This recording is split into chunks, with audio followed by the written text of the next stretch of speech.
മുമ്പിൽ സൊഫിൽ ഗ്യാപ്പ് ഉണ്ടാവും, കയറി വെക്കൂല.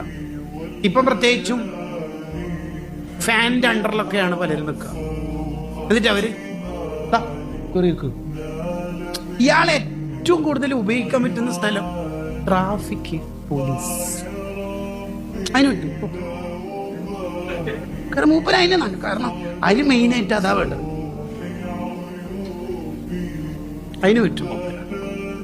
മുമ്പിൽ ഒരു സൊഫിലെ വിടവ് കണ്ടിട്ട് കയറി നിൽക്കാതിരിക്കാൻ പറ്റും.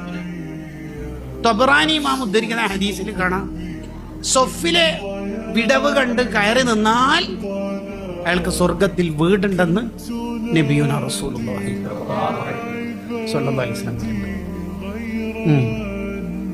ഒരിക്കലും സൊഫിലെ വിടവ് കണ്ടിട്ട് ബേക്കിൽ നിൽക്കരുത്. ജമാഅത്തുമായി ബന്ധപ്പെട്ട കറാഹത്തായതുകൊണ്ട് ആ ഭാഗത്തുള്ള ജമാഅത്തിന്റെ കൂലി എന്തായാലും പോകും. ബാക്കി പോയില്ലോ എന്നുള്ളത് ഇമാമിങ്ങൾക്കിടയിൽ ഖിലാഫുള്ള കാര്യം. ബസ്തുൽ കഫ് ഫീ ഇത്മാമി സഫ് എന്ന് പറഞ്ഞിട്ട് ഈ വിഷയത്തിൽ സുയ്യിദ് ഇമാം റഹിമഹുള്ളാഹ് ഒരു കിതാബിലുണ്ട്. ഒരിക്കലും സംഭവിക്കരുത്, വേഗം കയറി. നാലാമത്തത് ശ്രദ്ധിക്കാത്ത ഒന്നാണ്